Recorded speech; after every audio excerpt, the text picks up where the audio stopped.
Of! Bular odam bo'lmaydi. Hayvonlar. Kim? Sen yangi ustozmisan? Aha. Omadingni bersin.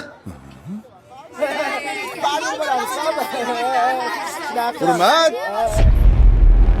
Bo'pti, charchaman, ketdim. Hey, qaqqa? Ishga. O'qishchi? O'qish meni va oilamni boqmaydi. Kim yana shu fikrda?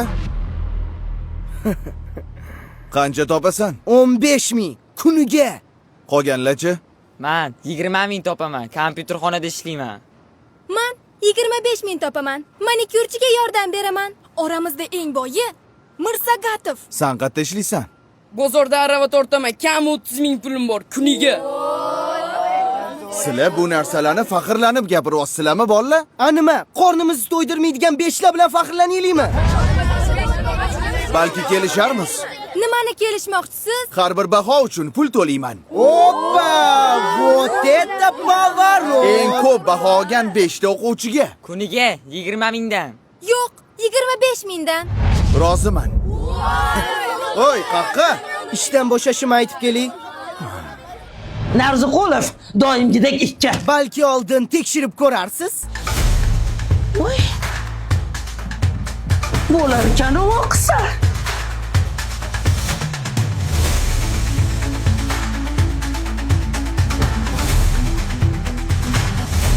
Bizga pul kerak emas.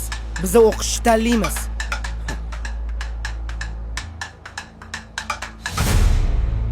Rosa xursand bo'lsalar kerak. Sovg'a o'zi kimda?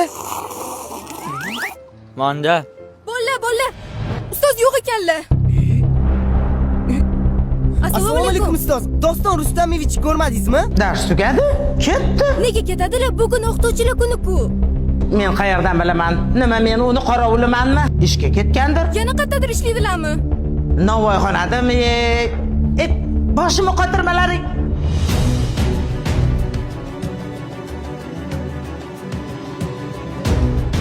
Ustoz, Iya? Kelinglar bolalar, non beraymi? O'zingizni pulingiz yo'q ekan-ku. Nimaga bizga pul bermoqchi bo'ldingiz? o'zingizni bolalaringiz bo'lib turib, nimaga begona bolalarni o'yladingiz? Shunaqa qiyin ekan. Nima qilasiz bu kasbni tanlab? Ustozlik kasb emas, bolalarim. Ustozlik bu hayot yo'li. Siz endi ishga chiqa olmaysiz. Sizni boshqa joyda kutishyapti. Qayerda? Umrada.